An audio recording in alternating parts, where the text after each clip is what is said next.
Our next speaker of tonight is a grade 9 student here who offers a unique perspective of how Chinese cuisine has been shaped, bent, and reinvented across history. Please welcome Shanay Sambhwani and his talk, The Journeys That Shape a Cuisine.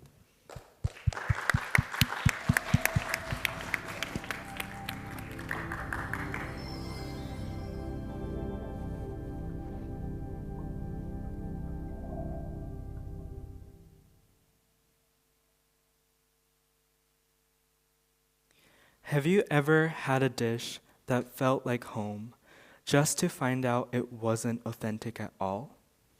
Maybe it was General Tso's chicken from an American takeout box, sweet and crispy in a way you would never find in Guangdong. Or a plate of California rolls in LA that no one in Japan would recognize. We often call these foods inauthentic, a fake version of an original dish. But what if I told you that the pure original is overlooked? What if the most iconic, beloved food cultures weren't born perfect, but were forged in change? That they are in fact culinary masterpieces of daring to bend. Good evening, everyone. My name is Shanay Sambhwani, and today I'll be taking you on a culinary journey across China. Not to show ancient recipes, but to show cuisines that have been through adaptations for centuries. We will see how migration, trade, geography, and unique beliefs didn't dilute these dishes, but defined them.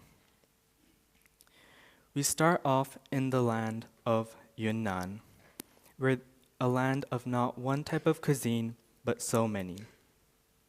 Yunnan cuisine is fresh and balances sour and floral spicy. The real recipe is the people. Yunnan is home to 56 different ethnic groups due to its position on the ancient Tea horse road. They each bend the cuisine very uniquely. The Dai people, who are closely related to the Thai and Lao, brought lime and lemongrass and the technique of cooking in bamboo. The Bai people introduced unique dairy products like the Rushan cheese. The Naxi people brought unique preserved Himalayan ham, and the list goes on. An example of a dish that combines the different culinary techniques of Yunnan is crossing the bridge noodles, a noodle dish that with boiling broth, mushrooms, herbs, and ham. The hot pot concept is a direct Han influence. The mushrooms are purely Yunnan's ecology. The ham is from the Naxi highlands, and the sour and zesty cake from the herbs are Southeast Asian. In one bowl, you have a delicious peace treaty between different cultures. A single Yunnan market sells Tibetan yak cheese, Dai-style chili paste, Bai cheese grills, and Han-style pickles side by side. Yunnan cuisine teaches us that bending isn't about losing an original identity. It's about creating a richer and more diverse one. Let's now move from the land of diverse ethnic groups to the global port, Cantonese or Guangdong cuisine. Cantonese cuisine follows the core philosophy of xian, which literally translates to freshness, highlighting the natural flavors of ingredients. Examples of dishes include the white-cut chicken, the steamed fish, and delicate soups. But the cuisine was mainly shaped by the world.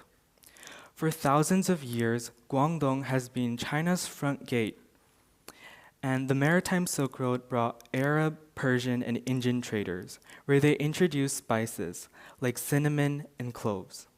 Therefore, Cantonese chefs integrated them into their aromatic braises and roast meats, which created dishes like the siu mai and braised beef. Then came the Europeans. Cantonese chefs catered them by creating sweet and sour pork with European ketchup and vinegar. They created bite-sized dim sum for weary merchants in tea houses, which has evolved and became yum cha today. Later, when Cantonese immigrants reached America without their traditional ingredients, they bent again. They adapted by using local ingredients, like the broccoli, beef, and corn. They created dishes like the chop suey, General Tso's chicken, and dishes to please a new palate. Cantonese cuisine is seen as the purest Chinese food, but is actually the original global cuisine, not because it spread all over the world, because it was built by the world. How would bending look like away from the seaport? Let's move inland to Sichuan. Sichuan is iconic for its mala, the spice-numbing punch of chili and Sichuan peppercorn. But what if I told you that this iconic flavor isn't Sichuan's original invention? Before the 16th century, there were actually no chilies in China. They were introduced by Spanish and Portuguese explorers from Mesoamerica. Imagine that the main ingredient of Sichuan is a foreign immigrant. Sichuan's humid climate caused local cravings for strong heat to combat the dampness and the cold. And that is when the chili met the local Sichuan peppercorn, creating the famous spice-numbing flavor profile. It created dishes like the mapo tofu and the fiery hot pot. But the bending didn't stop there. Conflicts depopulated Sichuan, leading to migrants from Hubei, Hunan, and Guangdong. The Hubei brought steamed fish techniques, the Hunan brought sour pickling, and the Guangdong brought lightness to Sichuan cuisine. Sichuan's flavor profile doesn't exist because of ancient stubbornness, but because of the acceptance of a totally new ingredient and internal migration. It's bending under pressure, creating something explosively new. Let's now travel to the famous crossroads, Xinjiang. Xinjiang cuisine is a mix of Central Asian, Middle Eastern, and Chinese flavors. With its huge centricity of aromatic lamb, tandoors, preserved apricots, raisins, and more. It is the culinary soul of the Silk Road, where each dish tells a story of exchange. Here, the Uyghur naan bread bakes in clay ovens all the way from Persia. Pilaf, a rice dish with lamb and carrots full of fragrance, was introduced by the Uzbeks and Tajiks.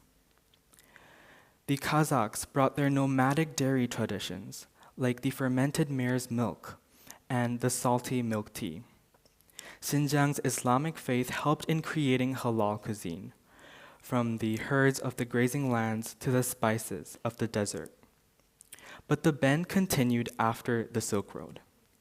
Later, Han Chinese migrants brought the wok and their spicy heat of Sichuan chilies, creating dishes like the big plate chicken, a hearty stew that combines Central Asian ingredients with Han Chinese flavors. Xinjiang has had open crossroads for millennia, where each dish is created with layered history. Xinjiang food feels like Middle East meets Far East, due to its role of fusing cultures from Central Asia, Middle East, and China. Finally, let's go east from Xinjiang to a region where borders physically touch, Dongbei. Dongbei cuisine is hearty, salty, and is built for enduring the -30 degrees winters. This made pickling giant communal stews a common aspect to Dongbei cuisine. Tieguodun is a communal iron pot stew featuring various meats and vegetables. But look, Dongbei borders Russia, Mongolia, and Korea. Therefore, their cuisine must have different culinary techniques. Russia introduced the hongchang sausage, rye bread, and a love for potatoes. The dish guobaro, which is crispy sweet and sour pork, was invented by chefs using sweet ketchup to please Russian officials. From Korea came cold noodles, sharp pickles, and chili spice, changing the spice intensity of Dongbei cuisine. The Mongols introduced their nomadic love for dairy and mutton, making Dongbei cuisine meatier and richer. A single Dongbei dumpling has its dough made of wheat from the vast northern plains. Its filling is tender mutton from Mongolia with garlic and pungent Korean chili, served with a side of Russian pickled beetroot and tangy Dongbei pickle. When we talk about borders on a map, we often think of walls. But Dongbei's cuisine shows that bordering countries' culinary cultures aren't defended, but blended. We've traveled across China, from Yunnan's unique ecology to Guangdong ports, from Sichuan's mountains to Xinjiang's crossroads. The delicious truth is that these cuisines aren't treasures because they stayed pure. They're treasures because they dared to bend. The immigration, the bordering countries, unique beliefs, traders, they weren't threats, they were the ingredients. And the story isn't over, because cuisines today are still changing, but in different forms. The Silk Road is now a digital highway of social media trends, where culinary trends are created within seconds. The religions and philosophies are now the new global movement, ideas, and people, blending flavors globally.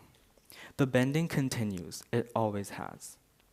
So the next time you sit down and eat, whether it's a dish, an original family dish passed down for generations, or a trendy fusion dish you found on TikTok, think about the journey that brought that dish to your table. Remember that you're not just tasting food, you're tasting history's courage. Let's dare to bend and let's make it flavorful. Thank you.